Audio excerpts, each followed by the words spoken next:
Oh, thank you.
All right, good morning, everyone. We're going to get started here in just 1 second. So my name is Morgan Bonds. I am a hepatobiliary surgeon at the University of Oklahoma Health Sciences Center in Oklahoma City. We have put together this session because cholecystectomy is one of the most common procedures that we do as general surgeons, and it can have some serious complications. So we're going to talk about those complications, what they cost, and how we can try to prevent them intraoperatively. So we'll go ahead and get started. So I have no financial disclosures, but I do have one disclosure.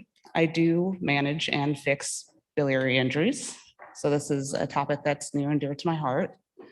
So I'm going to start with one patient's tale, and I picked him because I'm actually helping take care of him right now. So this is a operative report from a surgeon that, the surgeon that did his surgery. He didn't refer him to me.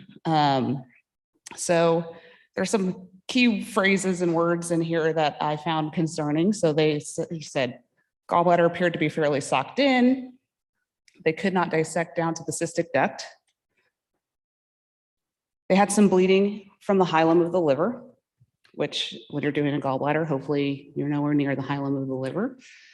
And then they saw a fairly large duct of Luschka, which always raises kind of a warning bell in my mind that it's probably not, if it's big, it's probably not a duct of Luschka. It's probably something that is named. So he comes back to the hospital on postoperative day 8 with some abdominal pain, and here's his CT scan. It's only a single phase study, but you can see there that one of the branches of the portal vein on the right side is out, which I'm going to stop here. You can see there's a bunch of clips in the hilum. So the right anterior branch of the portal vein is out. And as I scan through this, there's not an arterial phase, but I suspect that he also has a right hepatic artery injury in conjunction with his biliary injury. The people who were managing him at the outside hospital felt that that area of hypoattenuation in the posterior liver, or the right anterior liver, was an abscess, and so they treated him for an abscess. He gets his ERCP on postoperative day 12, which is 4 days after his CT scan, which shows complete transection of the bile duct there. And then that is his right biliary system with a PTBD in, and then the left. And you can see they're completely disconnected from one another. So because they thought he had a biliary abscess and not dying liver, he was in the hospital for 38 days getting IV antibiotics because he had a past history of drug abuse. They didn't want to send him home with a PICC line, over which time he lost 30 pounds. Day 57 was his first evaluation by an HPB surgeon. He ended up getting a PEG placed for bile refeeding to help improve his nutrition and hopefully replace some of his fat-soluble vitamins, particularly vitamin K, in preparation for what is a planned right hepatectomy and left hepaticojejunostomy, which will be on his day 137 of this adventure. And he has a planned right hepatectomy because his right biliary drain is actually not producing any bile. It's all coming out of his left. So we don't believe his right liver is functional anymore. So this is only the beginning of his journey. He's going to have this huge surgery, and then we'll see what happens after that. So just a little bit of data on what is the cost of bile duct injuries.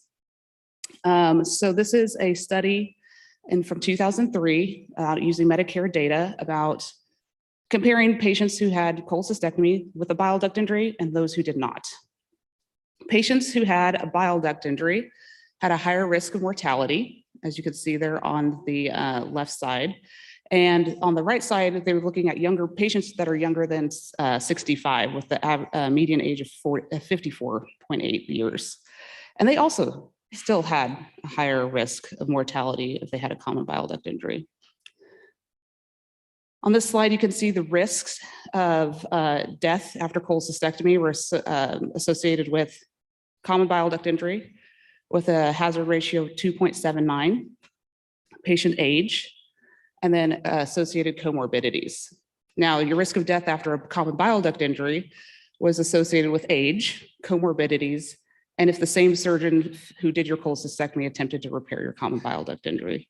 So this is why we recommend, if you cause a common bile duct injury, have another surgeon come in and help you. If I cause a common bile duct injury, one of my partners is going to come in and help me. All right, so long-term follow-up and risk factors for strictures. This study came out of the Netherlands. And the first thing I want to show here is that 17% of patients who had a hepatocholangiostomy after a common bile duct injury developed cholangitis in the early phase. Why is this important? This is important because this is the primary reason that these patients die, because their cholangitis is missed. Usually they get their bile duct fixed, they go home, they come in with fever and abdominal pain to some other person who doesn't know their history, doesn't know what they've been through, doesn't know how, instrumented their bile duct has been. And nobody thinks cholangitis is not high on the differential for normal patients, right? And so they don't get diagnosed, they don't get appropriately treated for their cholangitis, and they die. And then there's a 13.2% risk of strictures, which means that these patients have to have some other intervention. Usually it's another percutaneous biliary drain and stent. Sometimes they're able to get an ERCP and have an internal stent. Sometimes they have to progress to surgery. And they actually looked at whether the risk of stricture was more associated with an early repair versus late repair of their bile duct injury. And interestingly enough, patients who had an early repair within the first 2 weeks had the highest risk of stricture, while those who had the repair after 90 days had the lowest risk, though this was not statistically significant. And finally, this is another study coming out of the Netherlands, and they were looking at the quality of life of patients who had had bile duct injuries and their bile duct repaired. So they looked at 149 patients. The median follow-up was 11 years. And you can see that all of those bars that have a little bracket over the top, those were statistically significant. So quality of life, pain scores were worse, social interaction scores were worse. All those things were worse for patients who had bile duct injuries in those solid bars. And then they looked at their working quality of life. So patients who had a bile duct injury had a significantly decreased productivity in their work life. And they also were more likely to be on disability, even with long-term follow-up. So to conclude, iatrogenic bile duct injuries are associated with increased mortality, especially in older patients. Quality of life is significantly impacted by bile duct injuries. Ability to work is significantly impacted by bile duct injuries. And these combine to form a significant financial impact to the patient and the healthcare system, as we can tell from our first patient's 137-day course so far. So this is all to say this is why we try to avoid bile duct injuries at all costs. So as the HPB surgeon, I kind of presented all of the worst things that can happen. I'm the deliverer of bad news the majority of the time. And so we're now going to hear how we can prevent these complications and what we can do going forward. And we'll take questions at the end of the session. Thank you.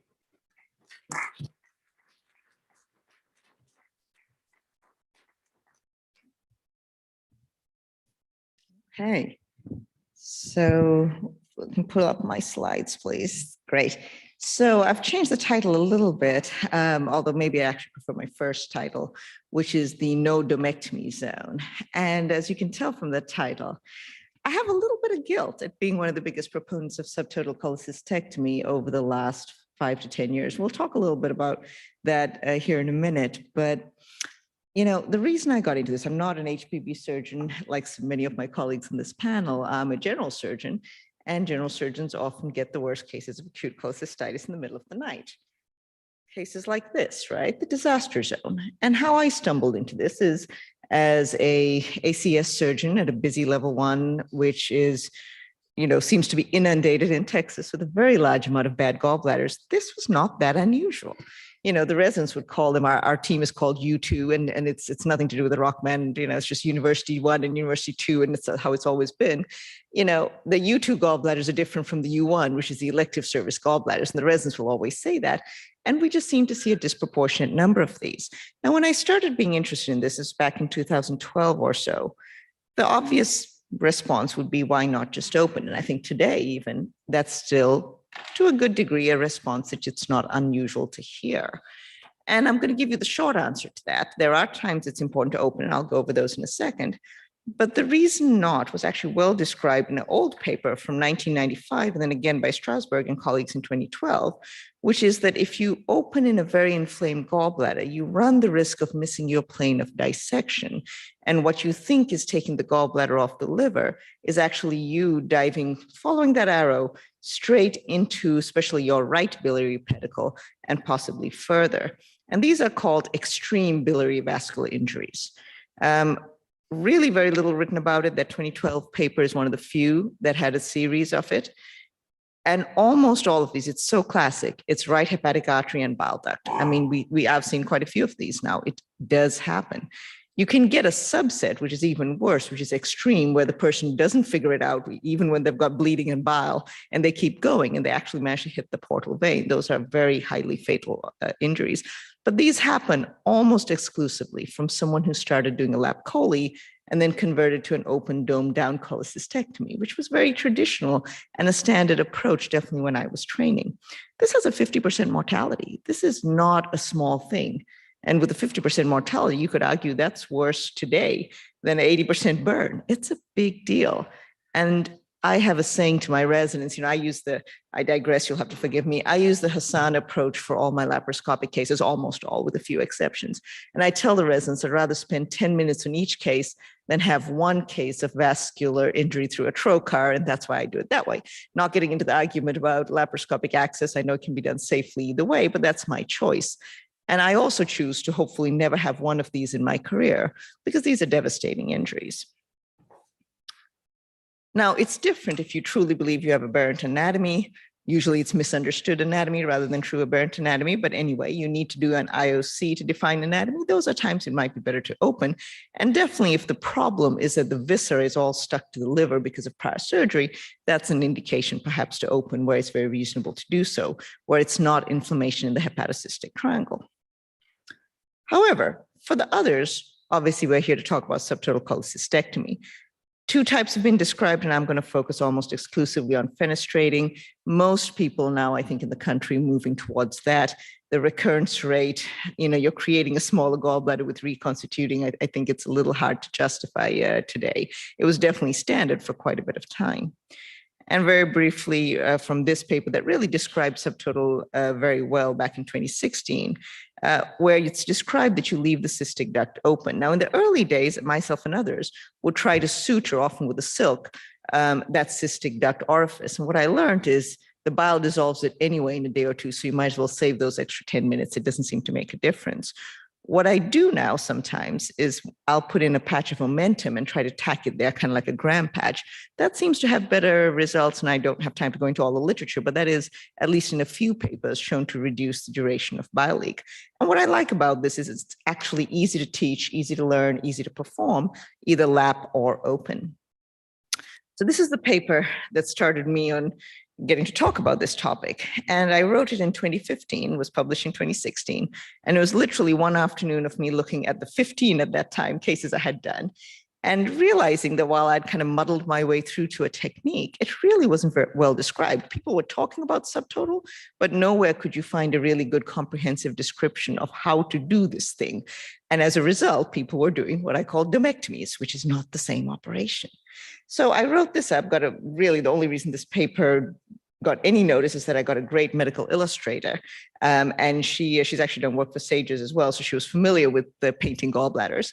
And we got together and did this. And of all the papers I've written, so this is a single author written in an afternoon paper, it's definitely not the most cited, but it's the one that the most number of general surgeons and residents will come up to me and say, I have your paper on my phone and I used it at 2 a.m. the other night.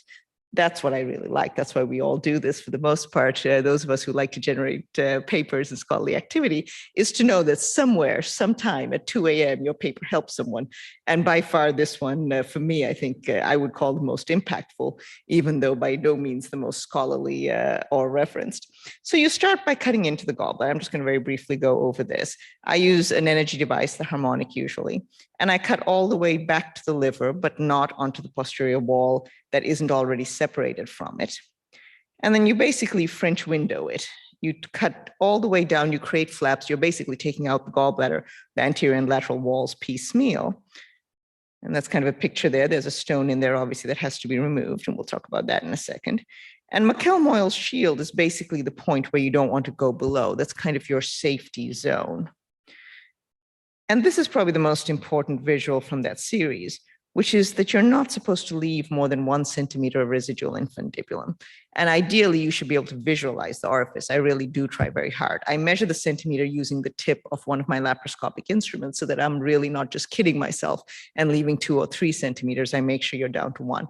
I think this is the key in helping reduce recurrence, and we'll talk about that in a second.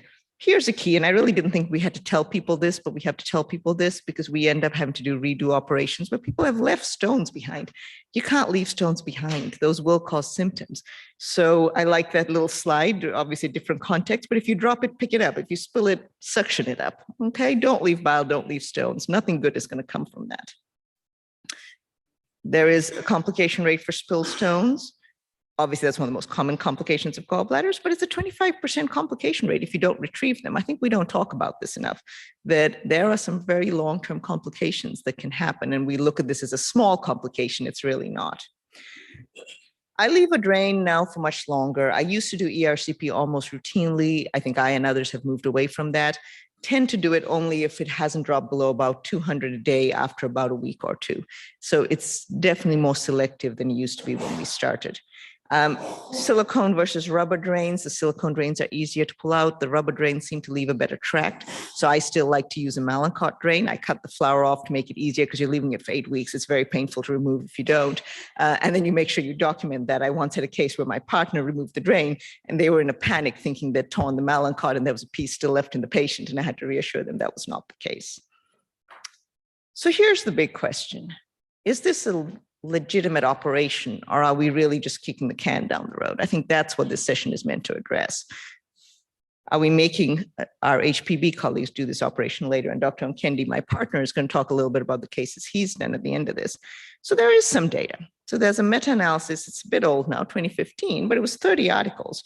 And if you look, the reoperation rate in that series was actually very low. Sages did a review. They didn't unfortunately look at reoperations, but this was over 1,000 cases as well. Low BDI rate, which is the primary goal, as Dr. Bonds has just explained to us. And this is our own data. We're currently doing a multi-center study with 18 centers. We're excited to be able to publish that data hopefully soon. But in the meantime, this was our own data, and we categorized them into 5 because unfortunately they didn't fit very easily into neat boxes. And very briefly, if you do a laparoscopic subtotal cholecystectomy or even an open subtotal cholecystectomy, which are columns 1 and 4, if you read from left to right, you can expect a pretty high bile leak rate, right? I mean, you're leaving it open, of course, there's a bile leak, about 20%, which frankly was lower than I expected. We then ended up getting post-op ERCPs in about a quarter as well. Importantly, none of our patients had a bile duct injury. Reoperation, readmission rates are shown there.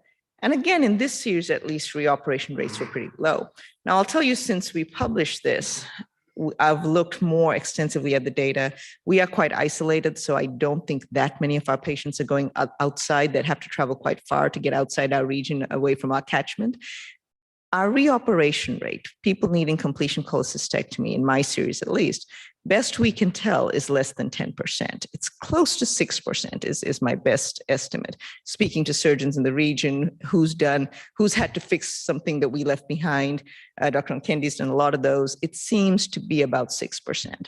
So still quite a respectable incidence. It's not zero, but it's not a very high number, at least if the procedure is done properly. And so the take home I'd like to say is I think it is the safest option still to prevent a severe bile duct injury, which has huge consequences for the patient. The need for completion cholecystectomy is hopefully less than 10% if you do it correctly. So what does it mean, though, to do it correctly? So less than 1 centimeter of infundibular rim, absolute upper threshold is 2 centimeters. And one reason why is that when we looked at those who needed completion cholecystectomy, they all had 2.5 to 3 centimeters or more of residual infundibulum. So that seems to be something that's sort of maybe legitimate dividing line. Do not leave retained stones. Leave a drain and then be patient. Your patients will want it out. You're going to have to say, no, we're going to wait till it's really low numbers and then we'll take it out. And if you can't do this right, if you don't feel safe and don't feel comfortable, then please just put a drain in it and refer that patient out. That's not a failure. If you really think you can't proceed, stick a drain in and then send it to someone who can, because I think doing a half operation just makes it harder for the next person. It isn't going to give them actual symptom relief. I also think it's important that we reserve it for cases where dissection in the triangle is truly dangerous. I do think there are places where perhaps we're being a bit too quick to bail out. And you would know that if you have unacceptably high rates of reoperation. So if your reoperation rates in your own center, in your own area are greater than 10%, then it's something to think about. And I think this goes to a principle of surgery, is you need to follow your own rates. You need to follow what percentage of your patients are you bailing out, doing a damage control type operation, which is how I would consider subtotal cholecystectomy. Well, maybe not damage control, but a non-standard operation. And then follow your own short and long-term outcomes. I think that if we all follow our own outcomes, we'll know where on the spectrum we lie. And are we some of those people who are perhaps doing too many of these, which is when our colleagues start complaining about having to do too many redo cholecystectomies. And hopefully, with the data from our large multi-center real-world experience trial, we'll be able to add more to the literature soon. So thank you all very much, and I appreciate the opportunity.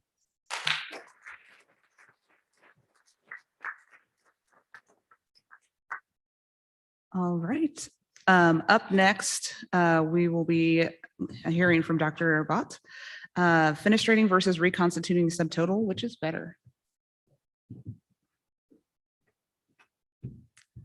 Hi, everybody. Thank you for the opportunity. My name is Sneha Bhatt, and I'm actually one of the trauma critical care surgeons at the University of Texas Southwestern Medical Center in Parkland. So at Parkland, difficult gallbladder is one of the cases that we see most commonly. Cholecystitis is definitely one of the more common diagnoses we get. And certainly in my time there, I've had calls where it's like gallbladder. Next thing you know, it's 2 a.m. and you're in a case that you didn't quite expect. And you're like, all right, difficult gallbladder. And we do know that there are certain risk factors that are associated with a potentially more complicated cholecystitis case, whether it's increased age, a male patient, that patient who's had multiple bouts of cholecystitis in the past, or maybe, they tell you, oh, it's been 2 days, but then you actually probe and it's been, 2-3 months, 2-3 years of symptomatology. But even still, there's a very high variability of intraoperative findings in patients with cholecystitis. And we do have these grading scales that help us try to communicate that. Certainly, you've heard of the AAST scale. We use the Parkland grading scale a lot in our operative notes as well to help communicate. Ranges from everything to that, normal looking grade 1 gallbladder to the lovely grade 5, which usually is that 2 a.m. gallbladder, where you get in and there's necrosis of the anterior wall, there's perforation, or maybe it's completely non-visualized because you have significant adhesions or a mental disease. But I think sometimes even the first look can be quite deceiving. And so this was a case we actually had last week where you get in, you have an innocent looking fundus, but then you get down closer to your hepatocystic triangle, you're looking for that infundibulocystic juncture, and there's a lot more dense adhesions than you anticipate. So we all have tricks to maintain safe dissection. And one of the ones I want to kind of focus on is, when do you actually utilize a bailout strategy? When do you use that subtotal cholecystectomy, and how should you be doing it? And Dr. Desnaki did a wonderful presentation here. So some of this does kind of overlap, and I'll try to skip some of it. But I do think, the subtotal cholecystectomy is something that's very important to know about, and is something to consider in certain cases when you really feel like you can't safely complete a total cholecystectomy. It was first described in the 1990s in the literature, and is potentially an alternative to open cholecystectomy in certain patient situations where opening is not necessarily going to make the operation safer, and there's still a risk to produce a major bile duct injury or vascular injury. So really, it's when you have, just like we mentioned, that inflamed, contracted hepatocystic triangle, and again, bile duct injury is still going to potentially be there even if you convert to an open procedure. Now, occasionally you may have cases where you have a patient who you've underestimated the level of liver disease, maybe they're cirrhotic, there's portal hypertension, maybe you have a true intrahepatic gallbladder. Occasionally there's necrosis of that infundibular cystic juncture. And in some of these cases, opening may still help, but not always. And so it is important to have this as another tool in your armamentarium. So understanding the terminology, again, you may have heard the term partial thrown out there. Again, partial is a very vague term. It could imply that you're just doing a domectomy or a fundectomy, but a subtotal is really what we're talking about when we're talking about the near total cholecystectomy, again, implying that most of that gallbladder is removed down to that 1 centimeter above the cystic duct orifice. So understanding the types, again, you now are exposed to the terms fenestrated versus reconstituting, but just to reiterate one more time, fenestrated cholecystectomies, again, you're leaving that proximal lip of gallbladder tissue just above the cystic duct orifice. You're leaving that open. Now, plus or minus on actually ligating the cystic duct itself, you can purse string it closed internally, again, not going down past that lip of proximal tissue so that you don't inadvertently end up causing a bile duct injury. I usually do leave it open, but in theory, it could be open. The cystic duct could be open or closed, but that proximal gallbladder tissue is left open. And so ideally, you are leaving that drain in the gallbladder fossa right above the cystic duct orifice. And, plus or minus on, again, removing that posterior wall, a lot of times the adherent tissue or the plane is so severely inflamed that you actually cause more damage by removing that posterior wall. So if you leave it, really ablating that mucosa and then making sure you're removing all the stones. So as you may anticipate in this particular type, there's a higher rate of biliary leak or postoperative biliary fistula. But then in the reconstituting type, you're actually closing that lower portion of the gallbladder. So that could be with a stapler, you could be such as in this particular picture, there's an endoloop closing that remnant. So you're reconstituting an intact lumen in those situations.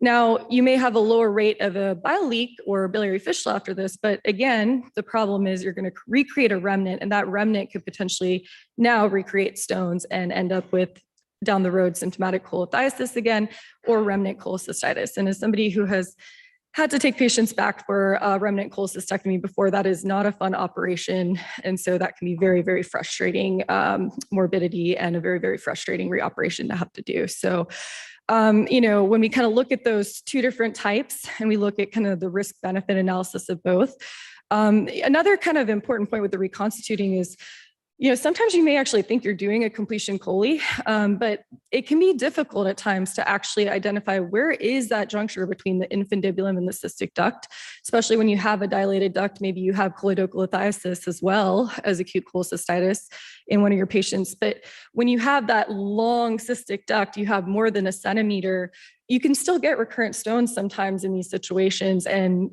this could even occur decades after surgery. So even on histopathology, sometimes it's difficult to tell, are you really in the right place? And so understanding anatomy, utilizing IOC when necessary is also very important adjuncts when you can. And with the fenestrating, again, there's a lot more biliary fistulas, bile leaks that can occur, but thankfully a lot of these do resolve spontaneously in most cases when a fenestrating chole is done properly. And those that don't are often because of retained common bile duct stones or maybe distal cystic duct stones. And so an ERCP does tend to relieve over 90% of those even when they don't resolve spontaneously. So which is better? What does the data say? Of course, there's not one easy answer or everybody would be doing the same thing, but I did want to touch on some of the data that is in existence. So there's a great retrospective review that came out of 4 different high volume hospitals, academic centers, and it looked at fenestrating versus reconstituting subtotal choles. Overall, the patients were pretty well matched, although there were overall an older age group in the fenestrated group. And as anticipated, bileakage was more common in the fenestrated group. They also had longer length of stays and wound complications in this particular study, but looking at the operative reports, it looks like not all the fenestrated choles actually had drains placed at the time of the index operation, which I think is a pretty big deal because there were delays in even diagnosing some of these bileaks, which definitely could have confounded some of that data. There were, however, overall shorter operative times in the fenestrated group, and the only major injury to the conval duct was noted in the reconstituted group. And then overall, when you looked at reintervention rate, whether it's ERCP, kind of completion cholecystectomies, all comers reintervention, there wasn't a statistically significant difference between the two groups. And when you look at actual long-term data, 5 to 10 year data, the total recurrence rate of biliary events was actually lower in the fenestrated group. And that includes pancreatitis, recurrent or retained stones, remnant cholecystitis, et cetera. And they did actually look at patient-reported outcomes and quality of life data as well between the reconstituted and fenestrated groups, as well as those who actually had laparoscopic versus converted to open choles as well. And actually all the long-term outcome data was pretty comparable between the groups. Another single institution study that actually looked at subtotal cholecystectomy versus laparoscopic total, and then also separated fenestrated versus reconstituted subtotals. There was obviously a lot more fenestrated subtotals that were performed in this particular study compared to the reconstituted subtotals. And certainly the subtotal chole group appeared to be overall sicker, potentially more complicated cholecystectomies. The patients were overall older, more male patients, and had longer operative times. But even when you break it down and you look at the fenestrated group versus the reconstituted group, there were more need for postoperative ERCP in the reconstituted group, and certainly more long-term morbidity because of gallbladder remnant complications in that reconstituted group, even more so than the fenestrated and even more so than the laparoscopic total cholecystectomy. So obviously subtotal techniques, there's an association with a higher rate of bileaks, again, with the fenestrated group specifically. But the reconstituted subtotal group definitely had increased long-term morbidity and more gallbladder remnant complications overall than even the fenestrated group, and certainly more than a completion total cholecystectomy. Another meta-analysis, this is actually the same one, the 30 article meta-analysis from 2015 that did compare laparoscopic versus open as well as subtotal versus total. And again, they did find that overall subtotal, the morbidity was quite low, other than there is a higher rate of bileaks, again, in the subtotal cholecystectomies. But it was interesting too, because they looked at laparoscopic versus open, and they found that the laparoscopic subtotal procedure really did produce less potential risk of subhepatic collections, abscesses, wound infections, even mortality, but potentially had more bileaks, again, likely because trying to suture that cystic duct laparoscopically can become more complicated and sometimes wasn't even done. And so takeaways, I think, from this is that the subtotal cholecystectomy is an important tool for use in certain difficult gallbladder cases. And there is potentially a benefit to the laparoscopic approach, but really it should be reserved for when conversion to open is not going to allow for safe completion. This is another great review article that kind of, again, highlights a lot of the same topics that we discussed. So I think major takeaways and final thoughts. The subtotal cholecystectomy is certainly a bailout technique that's important to know. I think it's a great tool to keep in your armamentarium for those difficult cases, but really should be utilized in select cases. And specifically when that conversion to open is not necessarily going to make your dissection safer because you have a dense, severely inflamed hepatocystic triangle. And so really, I think one of the questions we need to be asking, and I think having a multi-center trial with 18 different institutions will hopefully help us to answer some of these questions, is really when should we be converting to open, and what does the data say for open total cholecystectomy versus laparoscopic subtotal cholecystectomy?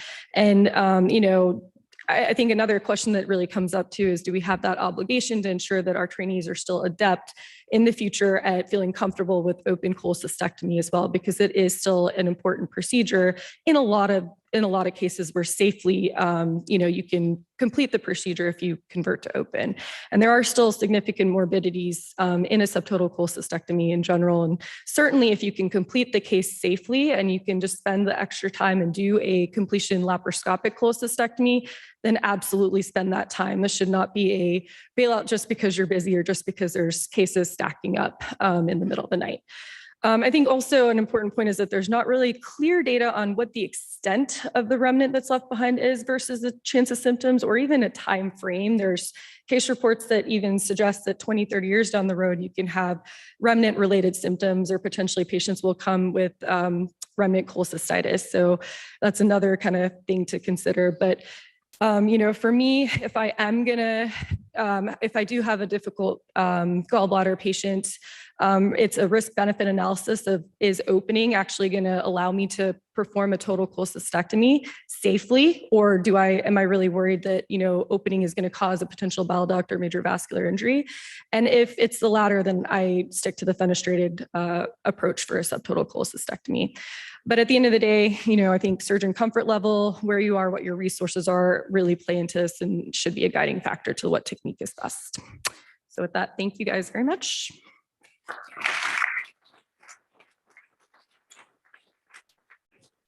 Thank you very much. Our next speaker is Dr. Lindsay DeVolt. She will be talking to us about the rural surgeon perspective. What do you do when it's just you?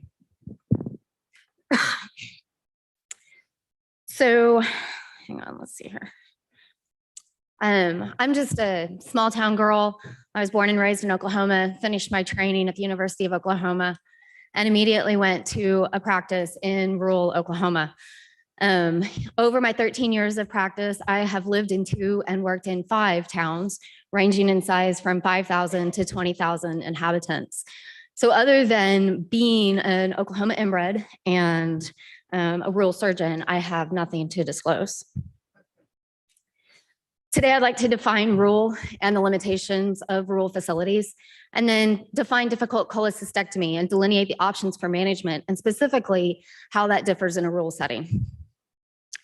The American Hospital Association reports that 30% of all US hospitals are defined as rural, and they serve 20% of the United States population, with exactly 1% of the ICUs in the United States.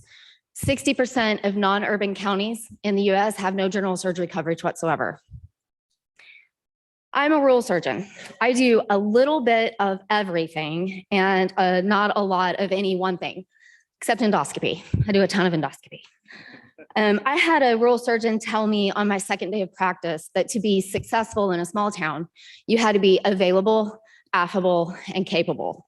I would argue that you have to add dedicated. Rural surgeons are available to run the local free medical clinic. They're available to cover the ER when no one else will staff it. And they are doctors for the local rodeo while being on call 10 to 15 days or more a month. The rural surgeon must be affable because they care for their neighbors, relatives, friends, teachers, bankers, and everyone's pets. The rural surgeons are capable because one bad outcome spreads through a town of 5,000 faster than you guys get Jimmy John's in the city. They must treat the rancher that got trampled working his cattle at 1800, breast cancer at 07:30 the next day, colon cancer at 10 a.m., and a cholecystectomy at 1300. They do 5 endoscopies and a bronch in the middle. Then they go to clinic and they whittle off melanoma and pull an ingrown toenail. They are dedicated to their practices and their patients, and they do it all alone with no one to call, no interventional radiology, and never an intensivist. My first run through ATLS as a brand new intern, I vividly remember Dr. Albrecht telling a story about a rural provider on the phone to transfer a trauma patient. And she or the attending asked the rural provider, what was the patient's GCS? And that provider responded, we don't have that machine here. And that patient was immediately accepted and transferred. But I say that, I mean, we laugh about it, but it really highlights the physical limitation, or excuse me, the limited resources in rural America, not only the physical limitations, but also the limitations of staff and ancillary staff. OR nurses have often worked there since 1962, since the OR was built, and they know absolutely every instrument in the major set, but they have no idea how to plug in the laparoscope, and they kind of doubt the need for the entire apparatus. Once you get a good nurse trained in the OR or the ER on the floor, they leave because their kids grew up and moved away, or because their spouse got a job, or because they didn't get the raise they deserved, or because there are restaurants in the city. But there are not enough nurses to begin with, and it's definitely difficult to keep good ones in a one-horse town. Anesthesia, that's a beast in and of itself. Most rural ORs are run exclusively by CRNAs without anesthesiologist oversight. In my career, I have worked with exactly one anesthesiologist for only 2 years. There are some pretty salty CRNAs in a small town, though, because like the surgeons, they've been forced to learn to stand alone. In a rural hospital, you never know what you want that you're not going to get. Maybe it was too expensive and the hospital didn't buy it, or maybe it broke and we didn't fix it, or maybe nobody can find it, but either way, you're not going to get it. I have been scrubbed in a case before where a small hospital 40 miles away called to request a GIA reload because theirs turned out to be expired for a patient on the table. And this is actually me and 2 scrub techs trying to MacGyver a functional proctoscope from a red rubber and a JP bulb. It was semi-successful, but what OR doesn't have a functional proctoscope? Of my 5 rural hospitals at the time of this writing, 1 had a robot. 2 had Kumar clamps they could find. 4 had cholangiogram catheters, but only 1 was in date. 2 had ureteroscopes and none had a choledocoscope. Ultrasound imaging, often not available, such as nights, weekends, and Wednesdays. So though most of us would prefer ultrasound, we get CT scans, and if we don't order them ourselves, they are non-contrasted. Some would argue that a good CT is just as good as an ultrasound, but what about a bad CT? So what about a bad ultrasound?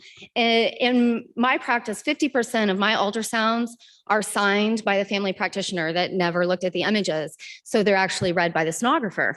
So we become our own radiologists. And when we have access to the images, which we don't always. Thus, the evaluation preoperatively may be substandard, making it harder to anticipate the difficulty ahead. Intraoperatively in rural America, we often don't have fluoroscopy. Nights and weekends, it doesn't exist. So intraoperative evaluations are limited as well. Nuclear medicine does not exist, so diagnosing the postoperative bile leak is a challenge, but that's nearly irrelevant because we can't do ERCPs. Of the 5 rural hospitals in which I practiced, there were 2 ICUs. They were quite limited in capability. A CVP and an A-line sent those nurses running. They had to find the senior nurse or the nurse manager or somebody that knew how to set this up to the machine. Ventilators are limited. In the largest hospital in which I work, there are 8 ICU beds. 6 have ventilators. Smaller hospitals have the anesthesia machine and a transport vent. And while we hope we don't require a ventilator for our postoperative patient, heaven forbid we need blood, because in a small town, it takes 24 to 36 hours to get cross-match product. A difficult cholecystectomy can be caused by the same problems regardless of location: aberrant anatomy, inflammation, obesity, adhesions, diseased liver, but it can also be caused by different things in a rural setting. A not so difficult case can become quite difficult. It can become a struggle due to poor anesthesia, lack of skilled assistance, or substandard equipment.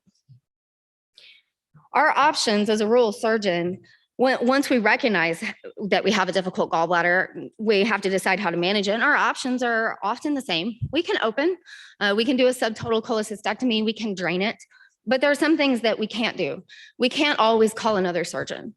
I am fortunate in my practice right now, I have 2 colleagues, but at any given day, we are all 150 miles apart covering different counties. We don't have fancy equipment. We lack in imaging, and those limitations make patient selection key. If we decide to open, if we're comfortable in doing so, a procedure that we do infrequently, all alone with a single scrub, if the patient is open, the question becomes, is there an ICU bed available and capable of postoperative care? And if not, can you find a surgeon that will accept that brand new laparotomy and transfer? And if you can that patient survive a 2 to 3 hour transfer with an EMS basic crew? Because that's the only crew available for 3 counties. We've heard great lectures today about fenestrating, reconstituting cholecystectomies. I'm not going to get into the risks and benefits and procedures of those. For a rural surgeon, the decision is often based on equipment. Is there a laparoscopic stapler? Is the endo loop expired? Is all we have suture? What's the laparoscopic skill set of that particular surgeon? The type of subtotal cholecystectomy and or the choice to do so lies solely within the operating surgeon. Rural surgeons usually don't have interventional radiology. Thus, a cholecystostomy tube to avoid surgery altogether in a critical patient may not be a local option. However, if attempts at cholecystectomy prove futile in the operating room and we elect not to perform a subtotal or an open procedure, then we generally have something that will serve as a cholecystostomy tube that can be laparoscopically inserted into the gallbladder, secured, and left in place to live to fight another day, weeks, or months down the line. Despite our limitations, rural hospitals do have Foley catheters. The significant difference in approach to difficult cholecystectomies in the rural setting is patient selection. Elevated liver enzymes will send a patient out of a rural setting on the first truck available.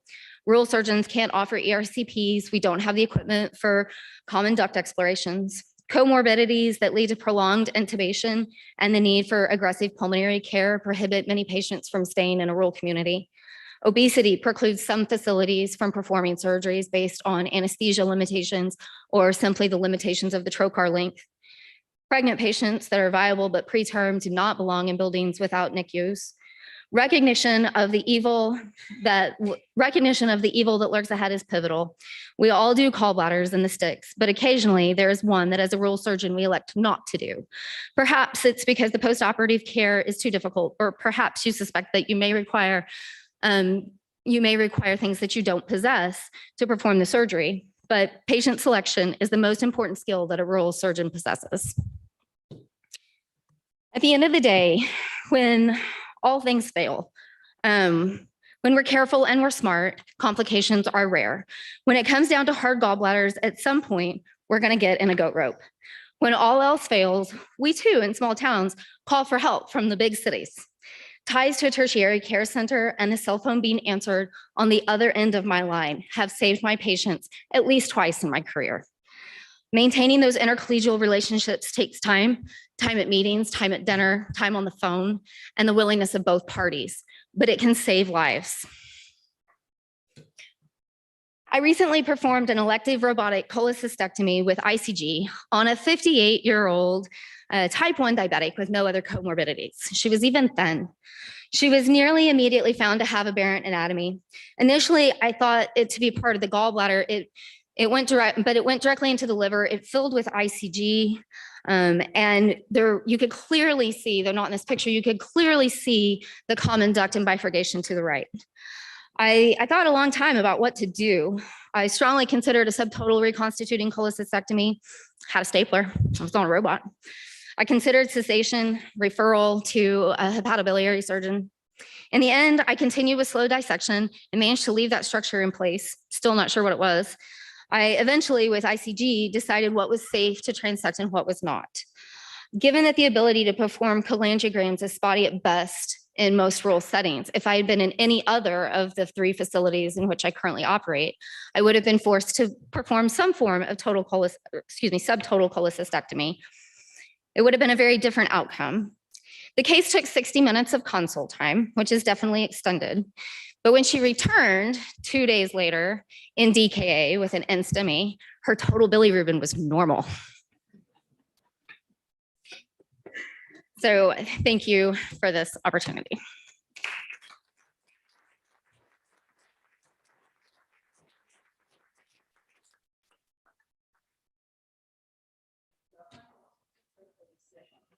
Sorry. Let alone cholangiography, I can't figure out how to work the mic. But final speaker for this session is Dr. Edwin Okendi, who I'm very proud to have recruited to Texas Tech some years ago now. And when we recruited him, just for perspective, There, we had not had an HPB surgeon in that entire region of West Texas forever, I think. And so straight out of training, he helped establish a program, and we're now a high volume pancreas center and a center of excellence. So very proud of all he's done. And in addition to his day job, he helps our ACS team out quite a lot with these really difficult gallbladders. So he's going to share a little bit of the other side. What does it look like when you're trying to fix an incomplete cholecystectomy? Thank you, Dr. Disanake. It's an honor to speak to all of you. I'm going to go over what happens after we've done a subtotal cholecystectomy. Nothing to disclose. I'm part of the SAGES HPB committee, where we also do discuss about safe cholecystectomy, and we're trying to develop a video-based assessment for cholecystectomy as well. So our objectives will be to a brief overview of the subtotal cholecystectomy, not too much since we've already gone through it. We'll review a couple of videos of completion cholecystectomy cases I've done, and then review our case series for the last 5 years. So as an introduction, we've had subtotal cholecystectomy is the most common bailout procedure, and it's now well established. There are other bailout procedures that, as my colleagues have mentioned, that you can use to get around difficult cholecystectomy, including, placing a surgical cholecystostomy tube. And there's one, we used to do a lot in residency, which is submucosal cholecystectomy. But of all those, the most common, as we know, is the subtotal. So, the idea of it, as we know, is to minimize risk of injury when you cannot safely obtain a critical view of safety, and therefore avoid bowel duct injury. And as we know, there are two types, fenestrating and reconstituting. Now, as Dr. Disanake clearly demonstrated, the idea is to not leave too much of a remnant, because then you increase the chance of subsequent recurrence of symptoms. Ideally, it should be less than a centimeter from the cystic duct orifice, for an intentional subtotal cholecystectomy. Unfortunately, there are cases where the gallbladder remnant is left when the surgeon thinks they're doing they've done a total cholecystectomy, but in fact, they've misidentified the anatomy and left too much of a remnant. Each of these two types of subtotal has its drawbacks, which we'll go through briefly. In terms of symptoms recurring or persisting after subtotal cholecystectomy, fortunately, it's a small number, probably less than 10%, but they do occur. And as subtotal gets more and more utilized, I think the numbers will increase over time. So for fenestrating, they tend to present early because of the bowel leak, and it can be in the form of just a small bowel leak, a biloma, an abscess, or diffuse bowel peritonitis and sepsis. And this tends to be in terms of days to weeks from the index cholecystectomy. On the other hand, reconstituting tends to present much later, months to years after. Based on the series you read, it can be as long as 20, 30 years from the index operation. So all of us should keep remnant gallbladder at one of our list of differentials when evaluating patients with upper abdominal pain after previous cholecystectomy. And as I said, now we are getting people more familiar with the subtotal cholecystectomy and using it more and more. And so we anticipate that completion cholecystectomy will be done even more frequently. So I'll start with the first case. This was a 95-year-old female who came to our ER with abdominal pain. Her total bilirubin was 3.6. Ultrasound was done, which showed a distended gallbladder with no signs of cholecystitis. She had cholelithiasis. Her CBD was thought to be mildly dilated for her age of 95. And because of that, she and the elevated bilirubin, she underwent an ERCP. And the description of the report said they found stones and complete clearance was achieved, and a bile duct stent was placed. The acute care surgery team then took the patient for lab chole, and before that, this was the MRCP, which was done when she came in. As you can see, the gallbladder is very enlarged and tortuous, and almost like 3-4 portions of it. And there was a lot of stones on the proximal end of the gallbladder. And so the resident who did the case described the procedure and summarized the findings as saying he did find the cystic artery, cystic duct was stapled with a stapler, and a critical view of safety was obtained. So she was discharged home on post-op day 2 after the cholecystectomy, the presumed total cholecystectomy. By the time her bili was normal, she was doing well. However, she came back day 7 with abdominal pain, 4 days of abdominal pain, MSCs, and her bili was found to be 4 total and direct of 3.1. ERCP was done, and there was a remnant gallbladder there, as you can see, with several stones. Attempted removal again by ERCP was incomplete. Therefore, we took her to the OR for completion cholecystectomy and bile duct exploration. This was a CT before the index cholecystectomy, again showing multiple stones in the proximal remnant.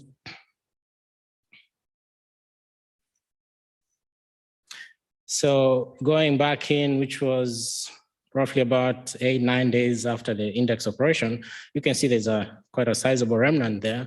Everything is all scarred. Fortunately, with the robotic system, things are magnified, and the articulating instruments help the procedure go much easier than a laparoscopic approach. ICG is very helpful to delineate the biliary system. However, because of scarring, even then, it's still vague.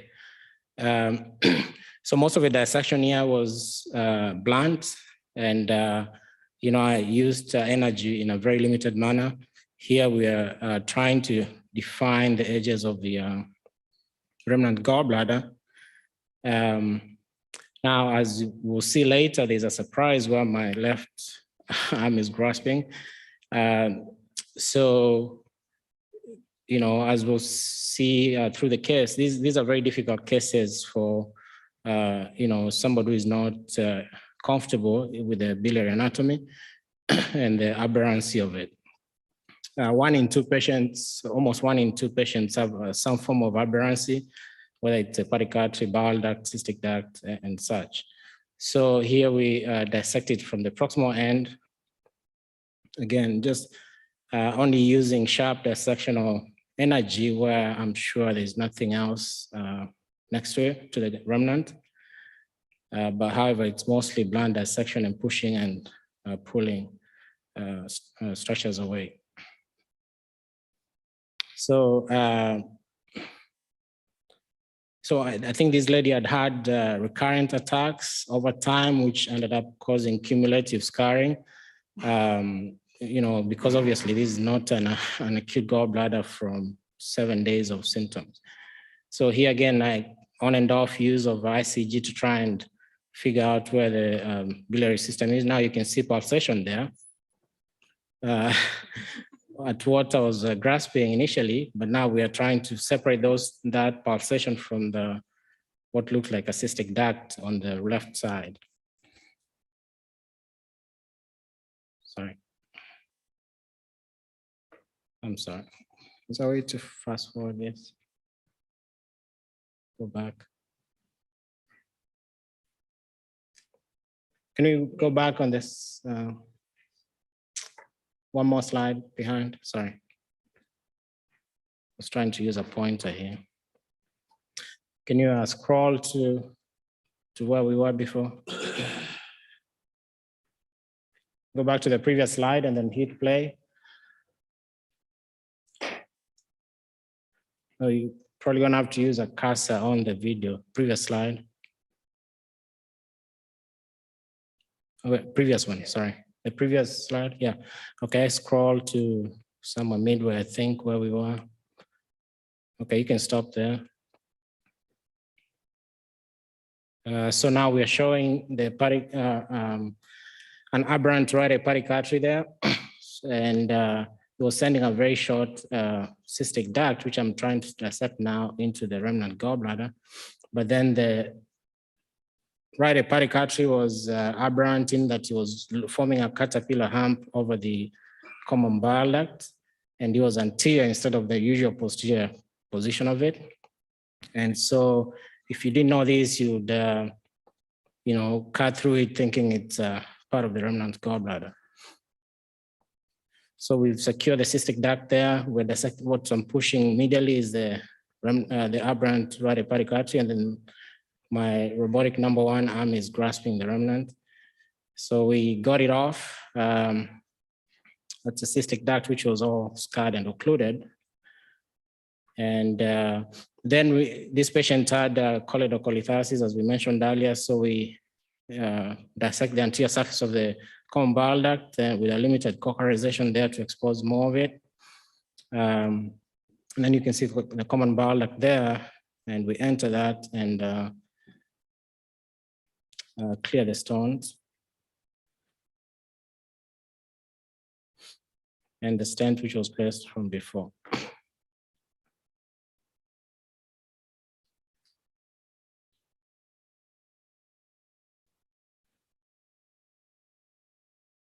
So we do a cholecystectomy. Unfortunately, this was an old SD cholecystoscope I used. We now have a much better definition, but you can, it's done to confirm clearance. We go all the way to the duodenum and pull it back and confirm no residual stones and close the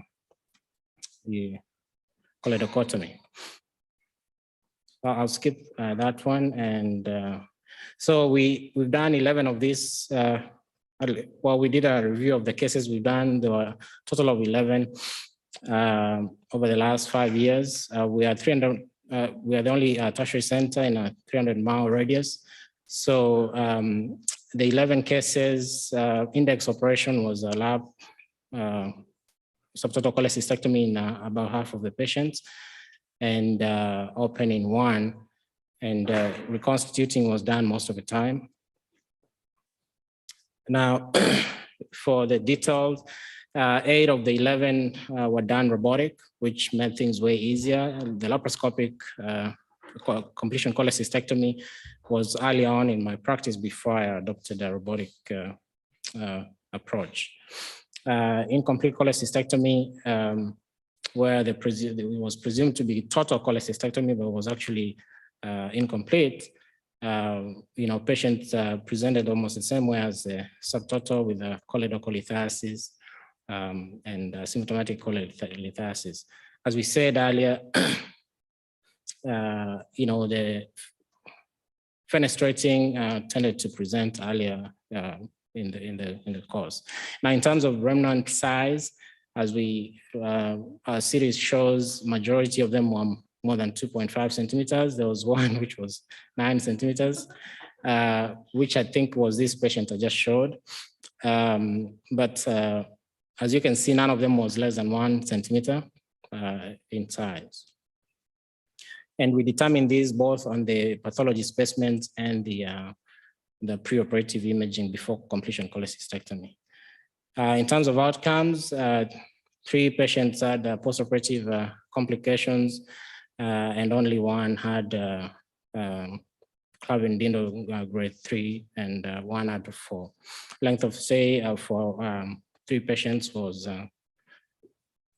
3 days.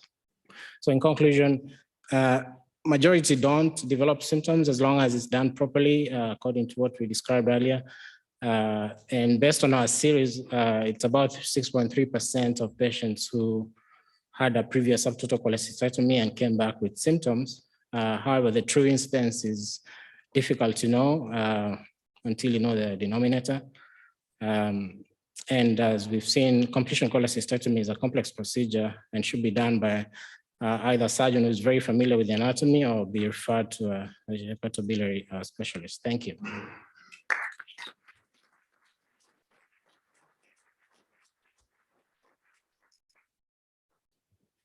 Thank you very much. We will now take questions for the panel.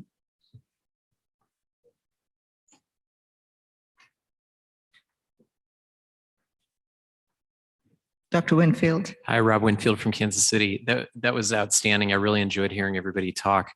As I look at this, I'm an acute care surgeon as well in an urban center. I have hepatobiliary surgeons, so I can call in for help. So I appreciate the plight of the rural surgeon with these nasty gallbladders because I feel well supported by the team around me. One thing I'm wondering about and I'm curious about everybody's opinions on the panel, from the people who, like me, are seeing these in the middle of the night to the people who are seeing my potential complications from having done either an overly aggressive attempt at a cholecystectomy or a bailout with a subtotal. You talk a lot about, well, if it seems inflamed, it looks difficult. These are all sort of vague terms. Do you use the Parkland grading system? Do you use AAST grading score? I don't tend to think about those things when I'm in the operating room, but objectively, is there a way when I say, you know what, I really shouldn't go any further with this and I should consider a bailout option or call my hepatobiliary surgeon in my case? What are your thoughts on that? Thank you. I was going to say, can you all hear me now? Yeah, I think the WSD or Parkland grading scores are great, like globally when you're like, okay, this was a difficult gallbladder, maybe in operative dictations, sometimes even like to help encoding which ones are actually a modifier 22. But I don't think it necessarily, I think it really underestimates sometimes the difficulty of dissection when you get down to that really dense hepatocystic triangle. And, you have that case where you're like, am I being safe or not? And I think a lot of that actually just comes down to your own gestalt, your own comfort level at what you're doing. And there have definitely been cases that, you get in, like I said, the fundus looks pretty innocuous. You're like, this is, what I anticipate is actually a symptomatic, you get in there thinking it's a symptomatic chole, it's 3 a.m. And then you're down there and you're like, this is much more complex than I thought it was going to be when I first was retracting the fundus upward. And so I think in those situations is really when you have to make that decision. And I think that for me, the biggest decision really is, am I going to gain something by opening for this patient, and specifically patients who, don't necessarily have a significant like BMI of 90, like this is going to be a major like process for them. This is going to be a huge hernia. Like I'm going to have so much difficulty with retracting, but like those patients where you could open and potentially the finger fracture, the added tactile feedback that you get from opening actually does add something. And maybe you can do a total cholecystectomy in that case. I think that's one of the biggest decisions that I end up having to make in those situations. And when that's not the case is when I'm like, okay, this is a patient that's worth fenestrating. I'll be honest, I don't fenestrate very often. Like I said, this is, lap choles are one of the most common procedures we do. We'll do hundreds in a year. And I've done maybe 2 or 3 in a year, but they are, it is, I think, useful. And a lot of times it's not that grade 5 gallbladder. So I don't think that the grading scales necessarily are the best answer for that. I don't know if that answers the question, but I don't think they necessarily correlate, at least in my experience. Yeah, I think I would agree. Grading systems can try and give you an idea of how difficult a cholecystectomy is going to be, but ultimately, the best predictor is, the best way to tell is intraop. And I think if you're in there, you've assessed there's omentum stuck to the gallbladder, there's colon and everything, and you think it's not safe to proceed, then you can confidently back out or use a bailout option. Subtotal is one, but sometimes you go in there and you just find the dome of the gallbladder is the only part you can see. In that case, just put a Foley in and send off. I've done that myself. Despite being an HPB surgeon, I think I've done that twice over the last 6 years, where I go in there, everything is so plastered, you try and expose the gallbladder, you're just going to cause a hole in the colon, a hole in the duodenum. I just put a Foley in, see them back 6 weeks later, and I'm able to do a minimally invasive cholecystectomy. So, I think best judgment is done intro. So I just want to add a sort of slightly different viewpoint. I tend to stay away in my op notes of ever adding grading systems into it. And I'll tell you why. It's because these cases are potentially litigious, right? These are malpractice cases among general surgeons, are quite commonly from bad gallbladders, especially from biliary injury. It's a high litigation field, just like breast cancer is in a different domain. And so you have to assume that these notes are going to be perused by a lawyer, or you at least have to prepare for that. And the one thing you don't want to do is to put something in a note that you might have difficulty defending one day on a stand. So for example, if you use even a trauma grading system, it was a AAST grade 3 spleen, it's perfectly legitimate for the opposing lawyer to ask you to recite the entire AAST grading classification by memory on the stand, because if you put it there for your op note and use it as a decision-making tool, well, you should know it really well. And it's just an easy way to be discredited. So it's a kind of a side point, but I tend not to do that. And so instead I'll say the inflammation in the hepatocystic triangle was very dense, fibrous, difficult to discern anatomy. This was not safe for me to proceed. Therefore, I did this. And that I can defend. That's not difficult. There's no tricks there. It's very clear what I'm saying. So even if you're using them in your mind, I would be careful about listing them in documentation. It's one of those, just don't give an easy out to someone who might want to put you on the spot. We'll go to Dr. Dent and then Dr. Abukasa. So to kind of expound even more on Dr. Winfield's question, I think of this as an educator, and as we try to teach residents how to do these tough cases, I'd love to have an online module with a decision-making tree of here's the time to do a cholangiogram, here's the time to do an open, here's the time, if there is any time at this point to do either of those, frankly, and could put it in with some pictures and that sort of thing. And the truth is, it could be for everyone, not just residents in training, just like the safe cholecystectomy modules. Is that a possibility? And can we come to consensus on when is the right time to do it? But a lot of it depends on the question that was just asked of, assessing the anatomy and so forth. Yeah, I think that would be possible. We'd have to get like a consensus group together. But I think the problem I've always found with cholangiograms in these cases is that if they have severe cholecystitis, the cystic duct is occluded, right? Like that's the whole reason they have severe cholecystitis. And so the cholangiogram a lot of times is not helpful. And so when, I tell my residents, a lot of times people cause bile duct injuries when they're dissecting.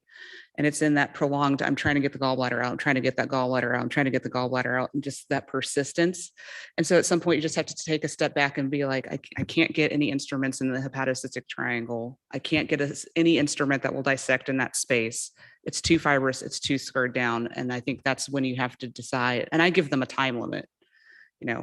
If you've been going for 2 hours and we don't see it, haven't defined any anatomy, it's time to stop. So that's kind of my rule.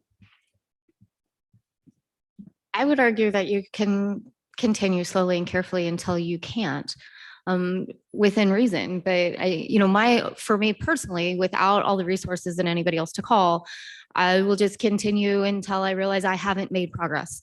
And when you stop making progress, you have to come up with another plan.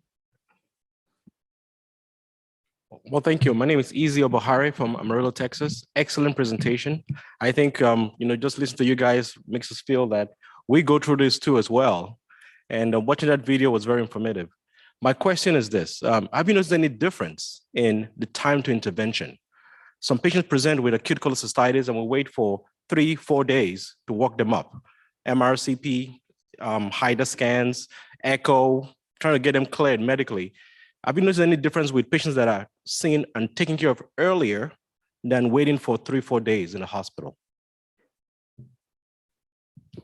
Yeah, I definitely think that patients that come in with acute cholecystitis, and then, for us, one of the big problems is volume. Like we'll have days where I'll come on call and there'll be 15 patients waiting for a cholecystectomy on the red board, but then you're also getting traumas, you're getting XLAPs, you're getting, perforated ulcers, whatever else. So you're triaging. And so there are patients that you want to get to. And I'm one of the people that I will do gallbladders even in the middle of the night, largely for that reason. But sometimes even when you're going 24/7, you just can't get to these patients. And we've definitely seen lulls, and we've seen times when it's busier. And I have noticed that the patients that are, waiting 3, 4, 5 days sometimes to get their gallbladder out and truly have acute cholecystitis are more likely to be much more inflamed, maybe perforated, and more complicated when you actually do get to them. I definitely think, also in COVID times when, there were potentially delays to the OR, we saw a lot more complex cases or much more difficult dissections later on for a lot of those patients down the road. So I definitely think that, if you can avoid delaying, a patient's going to need to go to the OR, sooner intervention when you have the resources and you're able to do it. I personally am a huge proponent for that. I think the other point is, there's a sweet spot, right? So like if you have an abdomen that you have to reoperate in, we all know that you either go in the first few days after the first operation or you wait 3 months at least, because there's that middle zone that's terrible. And I remember as a resident that we used to still at that time send patients home to cool off, right? So we cooled them off, sent them home, and then brought them back 6 to 8 weeks later. And I and a lot of others don't remember seeing this many bad gallbladders this often. I think what's happening now is just like Dr. Bhatt said, we're now hitting that worst zone. I feel like because they come in acute, we know we should do it early, but early and for a lot of us ends up not being not so early because of life. And so now I think we're hitting that worst spot of inflammation on an almost daily basis. And all of us across the country seems like are seeing terrible gallbladders every day. So I think your hunch is correct. I think because we're trying to get them done in that first admission, but we often can't make it in the first 24 hours, I think we're hitting a really bad inflammatory period. That's a hypothesis. I don't quite know how to test that, but it's a hypothesis anyway. Yeah, and I also think I think that people are having a harder time getting into their clinics and things like that. So I do elective gallbladders as well, and I took 1 week of EGS call recently, and my easiest gallbladders in like 2 years were on the EGS service because I got some that were early. But a lot of times the people who are coming to our clinics actually have chronic cholecystitis, and they're not necessarily super easy gallbladders either. It's nice if you get the ones that just have symptomatic cholelithiasis, but I think they're pretty rare if they're having recurrent symptoms and things like that. So I think the easy gallbladder is just becoming more and more rare, whether it's because of access to clinics or what. Dr. Schweitzer. Hi, yeah, Emily Schweitzer from Oklahoma. I'm an acute care surgeon too, and I was just curious, the people that we end up doing these subtotal cholecystectomies on because they're so bad, do you guys feel like there's any room for those people? Like, should those people be getting a perc chole tube and then coming back and getting a complete gallbladder surgery in a few months? I feel like I do a bunch of subtotals and I always wonder, we talked about the rates of how many people need, completion choles afterwards, but is there any role for that? Or when we're in there, should we be doing the Foley instead of a subtotal? So it's a great question. And my view is, if you look at the data, if you follow your own data and you find, like us, that your completion rate is less than 10%, I would definitely do the subtotal, right? Because that means 90% of them are doing fine and they're done and they're a definitive operation. Whereas we know there's good data that the perc chole for calculus cholecystitis, not acalculus, but calculus, is almost always a temporizing operation. They're going to have recurrent symptoms. So for me, it's a hierarchy, a little bit like Dr. Dent was alluding to, right? A completion cholecystectomy safely done is obviously always the best choice. To me, then it will be a fenestrated subtotal. In my hands, I do fenestrated. And then the absolute last resort would be stick a tube in it and temporize, because that's, to me, almost 100% temporizing procedure. You're committing them to the next operation. If you do a good subtotal, 90% chance they may not need one. Thank you. Yeah, I would agree with that. I think a tube, a surgical cholecystostomy tube should be a last resort, and it's very rare to have to use it. And so if you can, properly done, majority, as Dr. Disanaka said, should be the only operation they'll ever need. When you put a tube in, you're committing them to a tube for 6 weeks, having to come back for another operation and all that. So that should make it less of an ideal choice, both for the patient and for the surgeon. I would also argue that, you could wait 8 weeks, 3 months, and it's not going to be any easier. And you find yourself still doing a subtotal. Now they've had 2 surgeries where they could have just had the subtotal at the beginning. Any last questions? Going once, going twice? All right. Well, thank you all for your attention. Thank you all to our panelists for a great session. Thank you all. That was a great panel. So we have a break until 10:30, and then we have the ACS session, which is an ACS update, equity, imperative for surgery, firearm prevention by our own Ronnie Stewart. And then it's been a difficult few years by Mary Brandt, who's in our presence too. So come on back at 10:30. Thanks.